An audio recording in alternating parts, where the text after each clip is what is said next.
Welcome back. It's old and inefficient, but it's not broken yet. President Trump wants to fix it. The president wants to privatize the air traffic control system, specifically separate air traffic controllers from the FAA and contract with private entities to run the skies. GPS satellites would replace antiquated radar and radio signals. Critics say it would saddle travelers with higher costs and less air traffic coverage in rural areas. And joining us for more on the future of air traffic control is Rick Piccolo, President and CEO of the Sarasota-Bradenton International Airport, Peter Weiss, a retired commercial airline pilot who flew for Continental Airlines, and joining us by Skype is Alan Clendenin, a member of the Democratic National Committee, and he was also an air traffic controller for 30 years and a leader in the union for the air traffic controllers. And Alan, let me start with you. When you hear new technology, GPS replacing old radar and radio signals, that sounds pretty good to the flying public. And I would imagine it would be good news to flight controllers.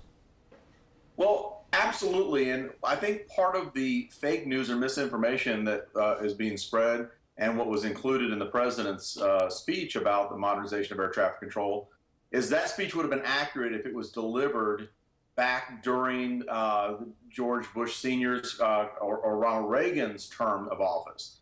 But starting with Bill Clinton and then Administrator Jane Garvey, the FAA started on a tremendous modernization project. And it's reached high gear. It reached high gear over the last 8 years in the previous administration. It's called Next Gen. And they're investing billions of dollars into this program. Air traffic control technology has advanced significantly over the last 20 years. And in the next 5 to 10 years, you're going to see even larger rollouts of technology. So we're on the right path, and I think we set the gold standard for air traffic control for the rest of the world. Rick, as you see this bill go through Congress in its initial stages, it seems to me that there are two different issues. There's the technology issue and then the efficiency and the cost of the system. Is that what the president seems to try to be getting at? Well, I think when you look at the bill, the cost and efficiency is a main effort through the privatization. I think Alan's right that a lot of efforts have been made. At the same time, those efforts are woefully behind. The next-gen system was supposed to be completed in 2010, and it still isn't done. Why? Well, I think it's partially because of the way the federal government does their procurement process, the way they test things, and the way that they have to acquire the technology and bring it on board. It's a monumental task because it's the largest air traffic control system in the world. At the same time, there are a lot of inefficiencies that when you look at the congested airports in this country, New York, Chicago area, if they had better technology and more modern technology, I think that could not only stop a lot of the delays, but it gives you more capacity, which allows for more economic development, more service even from smaller airports like SRQ. Peter, what are your thoughts from the pilot's perspective? Because after all, you're the guy in the cockpit who relies on these air traffic controllers to get you where you want to go safely and as efficiently as possible. Well, the technology that we have today is light years ahead of what it was even 10 or 15 years ago. I retired out of the airline industry 10 years ago, and what we have today, even in general aviation, is far advanced. The problem, as I see it, is who's going to pay for all this?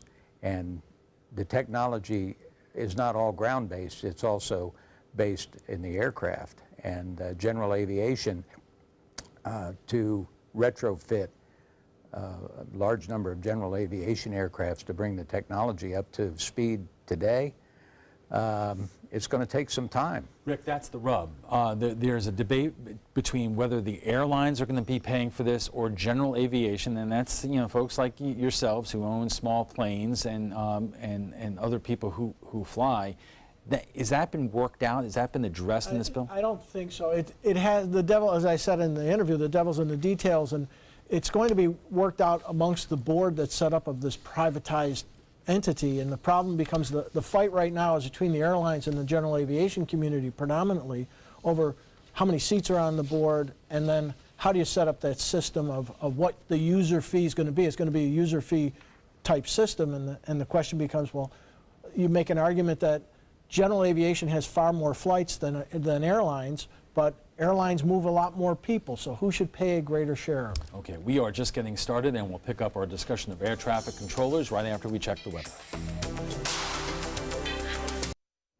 Welcome back. If you're just joining us, we are discussing President Trump's plan to privatize air traffic controller jobs. Our guests tonight are Rick Piccolo of the Sarasota-Bradenton International Airport, Peter Weiss, a retired commercial airline pilot, and joining us by Skype is Alan Clendenin, a member of the Democratic National Committee from Anna Maria Island, who also happens to be a former air traffic controller and union officer. And Alan, let me ask you, I would imagine the concerns of union flight controllers would be is what is going to happen to our jobs and our collective bargaining agreements, and those people who don't like unions too much or might be thinking that this is a way to break up the unions and maybe have more control over salaries and so forth. So from the union perspective, what are flight controllers thinking?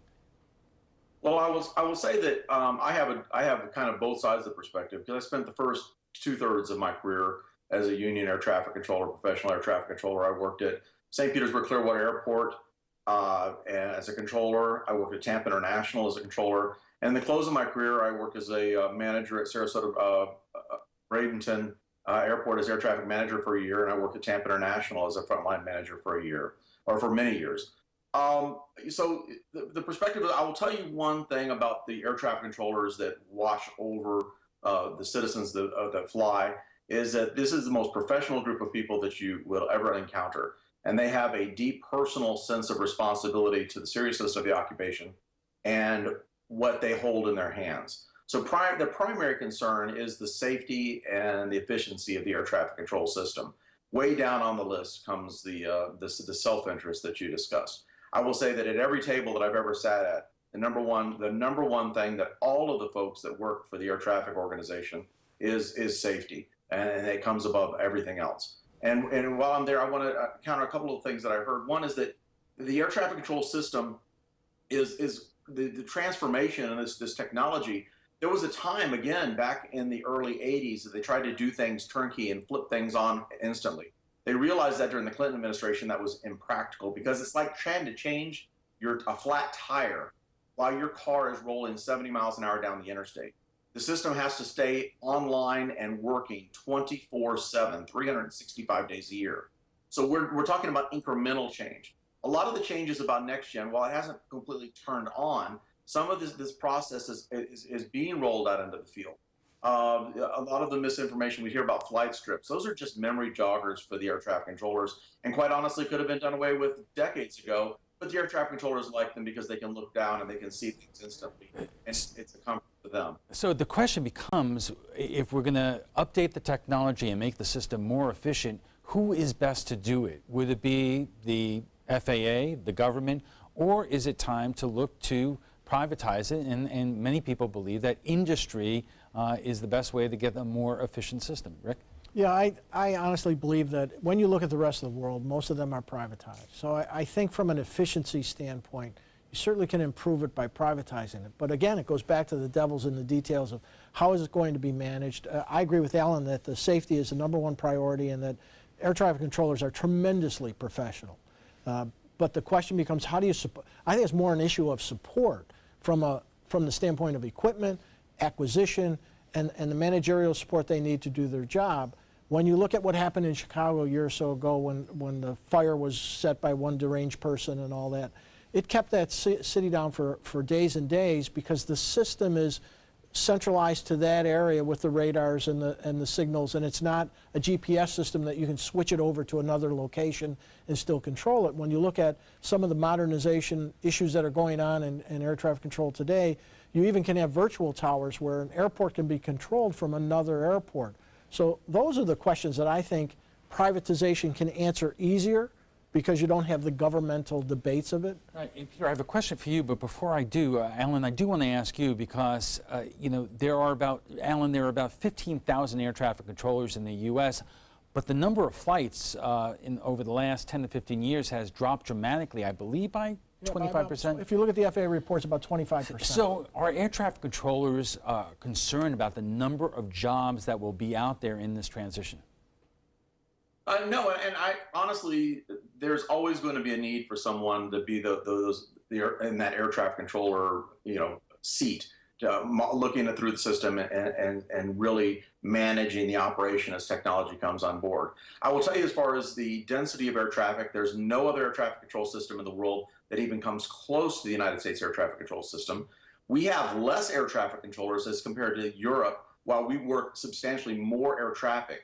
The cost per operation in this country is so much lower. Nobody does it better and nobody does it cheaper than the United States of America. It is not broken, and I agree with your guest about general aviation.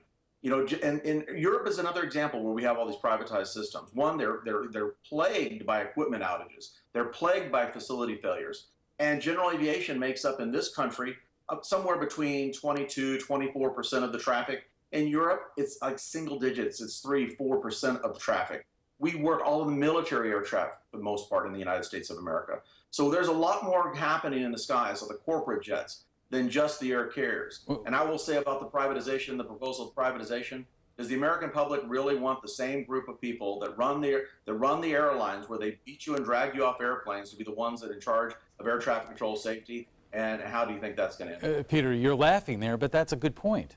Yeah, well, it is a good point. And the fact of the matter is, we can't model a system after, say, Canada, that's been privatized, running very well. But it's a minuscule system compared to our system.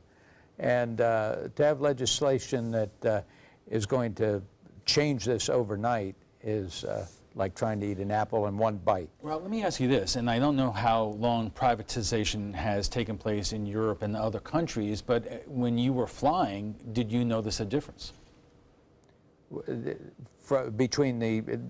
No, because the airlines have been automated, and technology has seeped into the airline industry way before it seeped into the general aviation side of the business. Rick, you were telling me before the show that the problem with this entire discussion is, when we're talking about innovation, that in general innovation dies when it gets to Washington, D.C. Yeah. And so how are we going to think of something creative when you have such a bureaucracy and such special interests that are controlling the process? Well, I think that's the problem with trying to figure out the proposal. I do believe that by privatizing, the innovation and the technology could move quicker.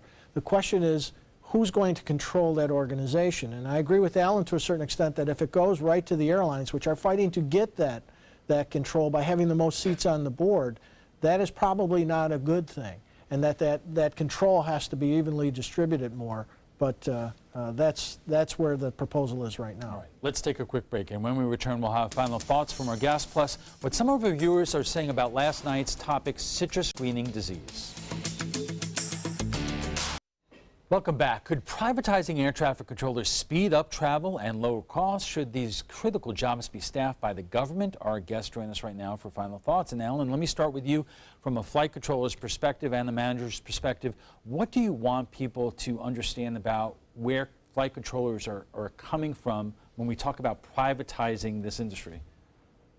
Well, I want you to know that the United States air traffic control system is the safest and most efficient in the world. While there's privatized systems all over the world, nobody does it safer, more efficient, and cheaper than the United States of America in cost per operations. Also, that air traffic control and air traffic controllers in our system doesn't create delays. What creates delays in the United States of America is the weather and our airport capacity, which is runways. Significant portion of that is runway use, which is noise abatement, which is a real big issue down in Sarasota. You're restricted from using a lot of the runways because of being good neighbors to people that live around that airport. You want to reduce delays in the system, build more runways, and learn how to control the weather. You know, Peter, I've heard about this all the time, that we need more runways and our airport terminals need to be modernized, and that there's a lot of talk about that, but not a lot of action. No action, and that's absolutely correct. We do need more runways, wider, more airspace, availability. And I agree with Alan. We have the safest air traffic control system in the world. I've flown worldwide.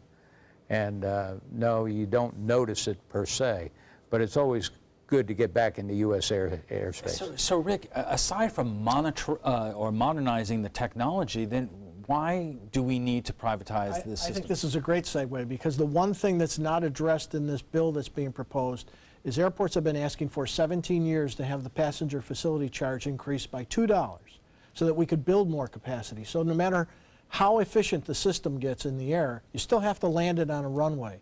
And they are not addressing that in this bill again, and that's because the airlines don't want to see a $2 increase in the ticket prices. They say it will depress tickets, but they'll charge you $25 for a bag or $200 to change your ticket.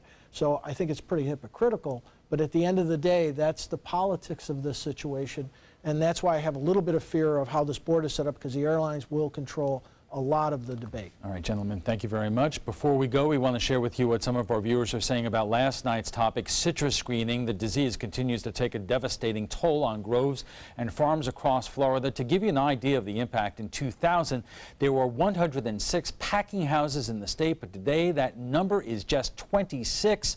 Growers complain federal funds only go to researchers and not the people who depend on citrus for their livelihood. We asked you what you think should be done to help save citrus, and Kevin Kumanga writes, declare a state of emergency and triple the research budget. Eric Fernandez writes, they should have been more aggressive with research 10 to 15 years ago. And Lena Drudge writes, whatever needs to be done, revenue people. Well, what do you think about air traffic controllers? Should the industry be privatized? Join the conversation by visiting our Facebook page at facebook.com/news@7. And FYI, you can watch past Roundtable discussions. They're available on Apple TV, Amazon Fire, and Roku. Thanks to all our guests for being here tonight. Rick Piccolo is the president of and the CEO of the Sarasota-Bradenton International Airport. Peter Weiss is a retired commercial airline pilot who flew for Continental Airlines, which was purchased by United. And Alan Clendenin is a member of the Democratic National Committee. He was an air traffic controller for 3 decades and a union leader.